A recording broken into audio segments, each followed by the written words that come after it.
Hello বন্ধুরা, সবাই কেমন আছো? আশা করি সবাই ভালো আছো। তো আগের ভিডিওতে সবগুলি সবজি দেখিয়েছিলাম, তাই এখন সবগুলি সবজি দেখায়নি, শুধু উচ্ছেটা দেখাচ্ছে। এখানে দেখো বাঁশকুড়ুল, সব রকম সবজি মাঠ থেকে এনেছে মা, এনে দেখো সবজি আমাকে কেটে দিচ্ছে।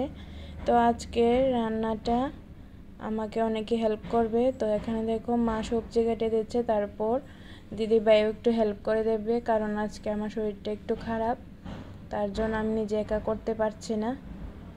তো এখানে দেখো মার সঙ্গে আমার ছেলেও হেল্প করছে। আর এই দেখো সবজিটা রেডি হয়ে গেছে, কিছু সয়াবিনও দিয়েছি।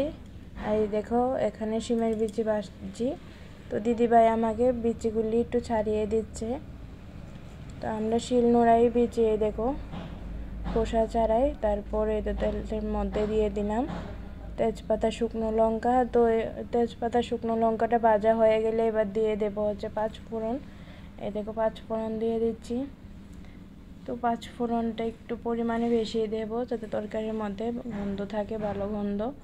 তো একটু উল্টে পাল্টে একটু নেড়ে নেব। তো নিরামিষ তরকারি সাধারণত আমরা পাঁচফোড়নই ব্যবহার করি, তোমরা কি ব্যবহার করো আমাদের জানাবে। তারপরে দেখো সমস্ত সবজি দিয়ে দিলাম। তো এবার দিয়ে দেব হচ্ছে শিমের বিচি, তারপর হলুদ দিয়ে দিলাম, নুন দিয়ে দেব, তারপর কিছুক্ষণ নাড়িয়ে নেব, উল্টে পাল্টে ভালো করে মিশিয়ে নিচ্ছি। তো নুনটা দিয়ে দিচ্ছি, সামান্য একটু চিনিয়ে দেব, সয়াবিনও দিয়েছি, শিমের বিচি দিয়েছি। আজকের তরকারিটা খুব ভালো হবে, তোমরা দেখতে থাকো, ভিডিওটা কেউ স্কিপ করো না।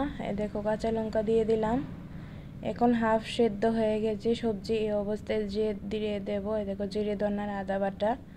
তো শুকনো লঙ্কা এখানে ব্যবহার করছি না, কারণ নিরামিষ তরকারি ঝাল ভালো লাগে না, একটু মিষ্টি মিষ্টি ভাব থাকলে ভালো লাগে। তো এই দেখো তরকারি এটা আমার হয়ে এসেছে, এটা আমার ফাইনাল লুক। এবার নামিয়ে নেব।